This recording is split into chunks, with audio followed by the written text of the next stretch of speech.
They call him the great Emancipator, the man who freed the slaves with the stroke of a pen, the savior of the Union, the moral giant who turned America from its darkest path.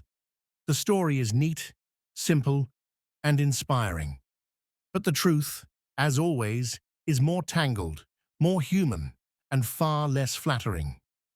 Abraham Lincoln was not an abolitionist. He was not a man who campaigned for racial equality or dreamed of a nation without prejudice. He was not a fearless champion who risked his career to speak against slavery before it was safe to do so. In fact, his rise to the presidency was built on moderation, on his ability to reject the extremes of both abolitionists and pro-slavery voices, and to present himself as the candidate of compromise.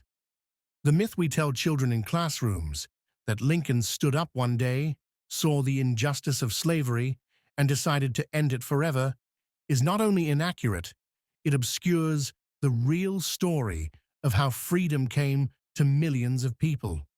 Emancipation was not a gift delivered by one man from the halls of power. It was the product of countless acts of resistance, of men and women enslaved who ran from the plantation, who struck against their masters, who joined the Union Army and fought for their own liberation.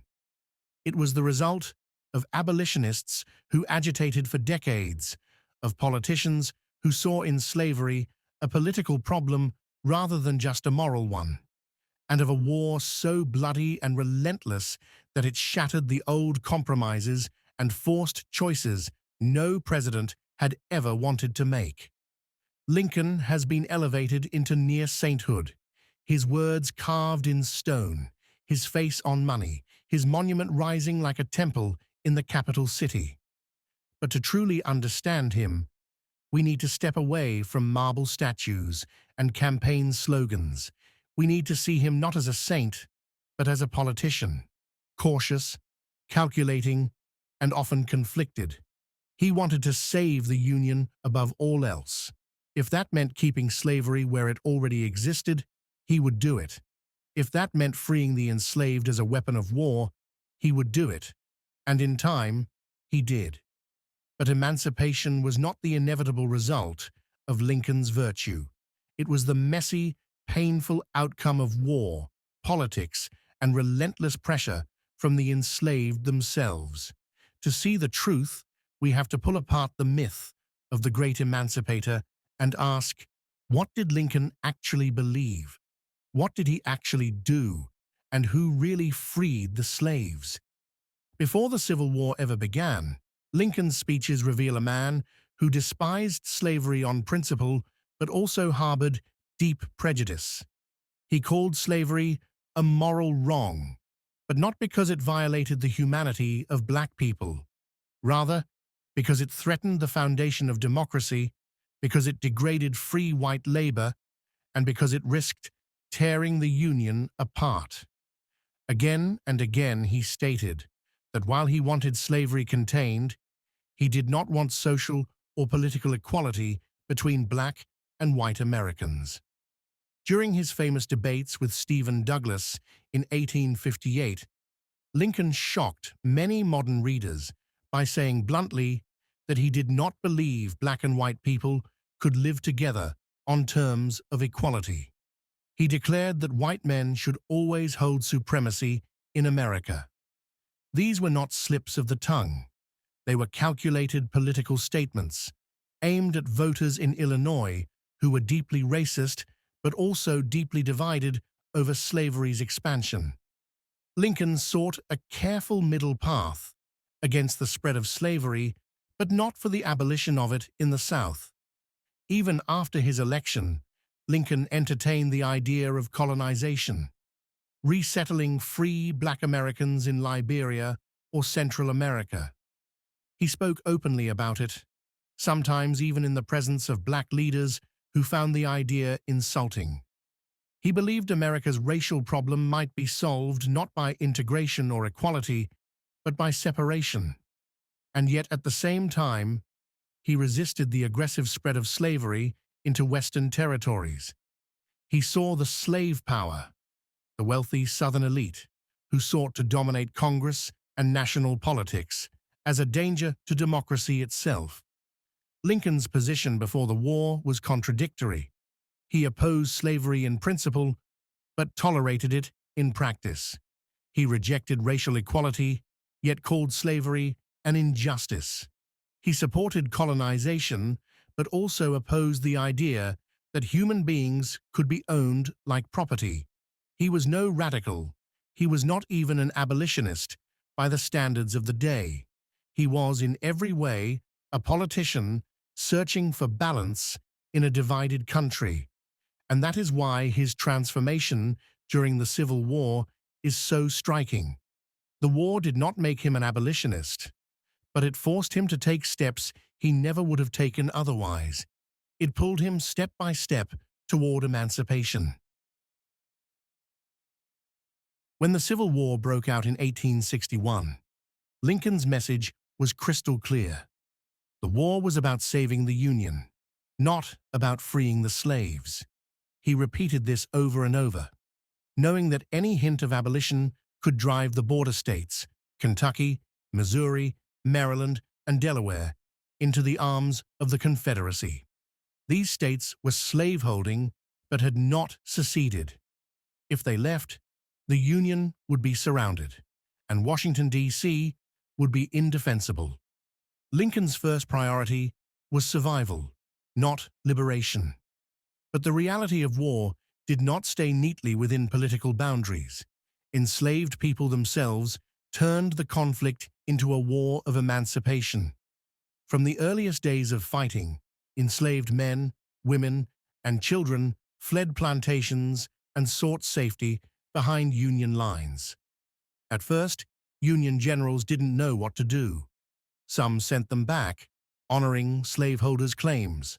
Others refused, calling them contraband of war. That phrase, contraband, was cold and legalistic, but it marked the first crack in slavery's armor. If the South was using enslaved labor to build forts, grow food, and support armies, then enslaved people could be confiscated just like cannons and rifles. As the months went on, the numbers swelled. Thousands of enslaved people liberated themselves, forcing the issue onto Lincoln's desk. Congress passed laws, the Confiscation Acts, that allowed the Union Army to seize enslaved people used in rebellion. Abolitionists demanded action. Radical Republicans in Congress pressed Lincoln to make the war a fight for freedom. Frederick Douglass reminded him that without striking at slavery, the war could never truly be won. Lincoln resisted. He feared losing the border states. He feared alienating Northern Democrats. He feared that moving too quickly would destroy the fragile coalition that held the Union together. But the war dragged on, casualties mounted, and victory seemed farther away with every battle. Lincoln needed a new strategy, and he began to see that emancipation might be that strategy, a way to weaken the Confederacy, to boost Union morale, and to turn the moral tide of the war. But let's be clear, Lincoln did not arrive at this point by moral awakening alone. He was pushed, dragged, and driven by events far beyond his control. Enslaved people voting with their feet, abolitionists demanding change, generals improvising in the field. These forces transformed the war before Lincoln did.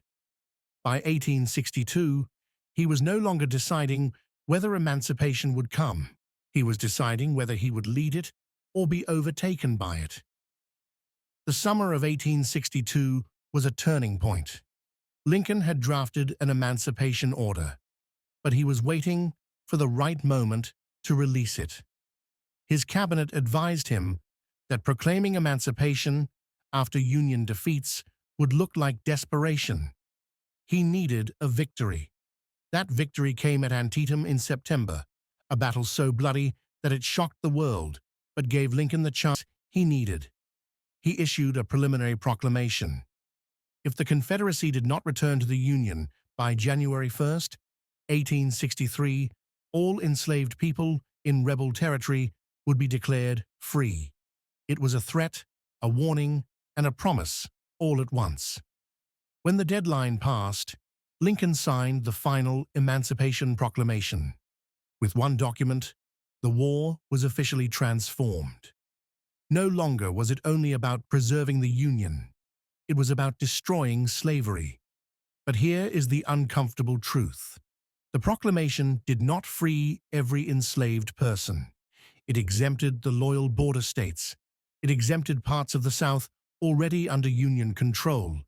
It freed enslaved people only where Lincoln had no power to enforce it, in Confederate-held territory. On paper, it was both sweeping and limited, bold and cautious. Still, its impact was seismic. It declared that the United States government was now committed to emancipation. It encouraged enslaved people to flee, to resist, to undermine the Confederacy at every turn. It signaled to Europe that the Union stood against slavery, discouraging Britain and France from siding with the South. And it opened the door for black men to join the Union Army, turning the enslaved into soldiers of freedom. The Emancipation Proclamation was not perfect. It was not pure, but it was revolutionary. It reshaped the war, redefined the Union's purpose, and struck at the very heart of the Confederacy's cause. The most profound effect of the Emancipation Proclamation was not just symbolic, it was practical. It allowed black men to enlist in the Union Army. Nearly 200,000 African Americans would eventually fight, many of them formerly enslaved. Their presence changed everything. Every black soldier who put on a blue uniform was a declaration that freedom was not being handed down from on high. It was being fought for and earned. The 54th Massachusetts Regiment became famous for its courage, leading a near-suicidal assault on Fort Wagner. Though they suffered devastating losses, their bravery proved beyond doubt that African Americans would fight with valor equal to any soldier. Across the South, black regiments struck fear into the Confederacy. Enslaved men, who had once been laborers, now marched with rifles, turning the system of slavery on its head. For Lincoln, this was more than symbolic. Black soldiers filled the Union ranks, gave the Army new strength, and helped tilt the balance of power. Without them, victory may not have been possible. Frederick Douglass understood this clearly. He pressed Lincoln to not only enlist black soldiers, but to pay them equally, to treat them as men and citizens. Lincoln, ever cautious, was slow to act. But as the war dragged on, he grew to see that these soldiers had secured not only their own freedom, but the Union's survival. By 1865, Lincoln began to speak openly about black suffrage, limited perhaps, but real. He spoke of giving the vote to educated black men and to those who had served as soldiers. These were radical words for a man who, just years earlier, had spoken of colonization as the only solution. War had changed him. Black Americans had changed him. Their determination, their sacrifices, their voices had pushed him farther than he ever would have gone alone. Lincoln did not live to see the full consequences of his choices. In April 1865, just days after the war's end, he was assassinated. His death sealed his legacy. In the nation's grief, Lincoln was canonized, the great emancipator, the savior of the Union, the martyr president who gave his life for freedom. But the truth is messier. The Emancipation Proclamation did not free all enslaved people. True abolition came only with the 13th Amendment, passed after Lincoln's death. And even that amendment contained a dangerous loophole. Slavery was abolished except as punishment for a crime. That exception allowed states to rebuild slavery in a new form through convict leasing, chain gangs, and the mass incarceration of black men. The promise of emancipation was real, but it was incomplete. Lincoln's legacy is a paradox. He was cautious, sometimes racist, often reluctant.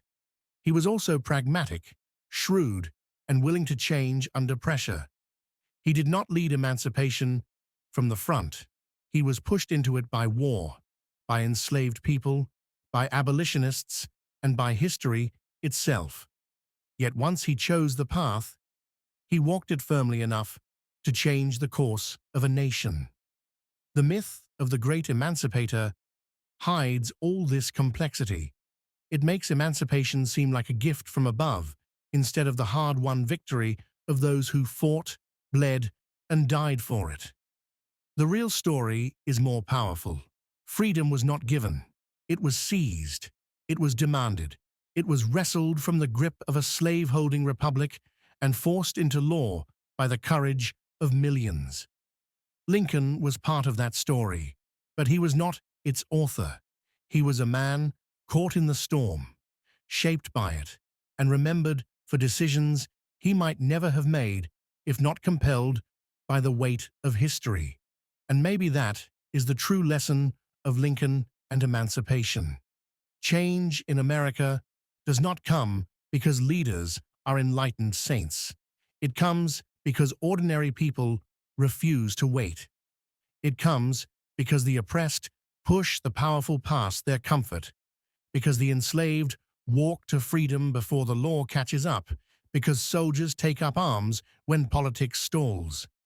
Lincoln's greatness, if it exists at all, lies not in what he gave, but in how he finally listened.